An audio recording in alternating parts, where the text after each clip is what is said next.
খালা গো বাসায় যাই বুঝো মুই আঙ্গা করে মোর খালুরে জিজ্ঞাসা করতে আছি ও খালু আনার আঙ্গা করা ঘরটা কোন দিকে এটা কয় কি মোর বাথরুমের ভিতরে যাইয়া বদনের ভিতরে পানি বইরা বইসা এবারে কামটা হাইরা বোঝো মনু মোর রান্না করে আইসো মুই তোমার খাওয়ান লাগাই দিয়া দিছি মোর খালের কথা হই না মুই তো এনে শিখতেছি রে তোর দেখে গেছি মুই আসার পরে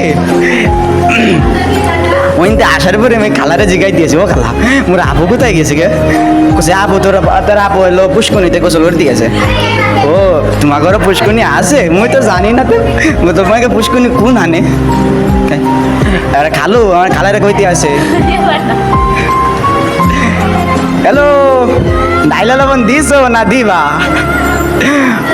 ডাইলা লবণ দিয়া হইয়ে গেছে ডিম বাজা হইয়ে গেছে বুঝো আইও আমি খাওয়ান লাগাইতে আছি মুই গোসল করে আইসা গামছা এনে খুঁজে পাইতে আসি না মুই আমি খালুরে জিগাইতাম ও আলু তোমাকে গামছা কোথায় তোমাকে গামছা কোন আনে খালু মোর পিছনতে আইসা আমার গামছা দিয়ে কয় হেনে বেটা মো জালো রে মো শুনছে রান্না করে আমি খাওয়ান লাগাইতে আসি তো এতক্ষণ শুনছিলেন আমাদের বরিশালের ভাষার কথা আমাদের ভাষা কিন্তু যশোরে আর আমাদের যশোর মানে স্মার্ট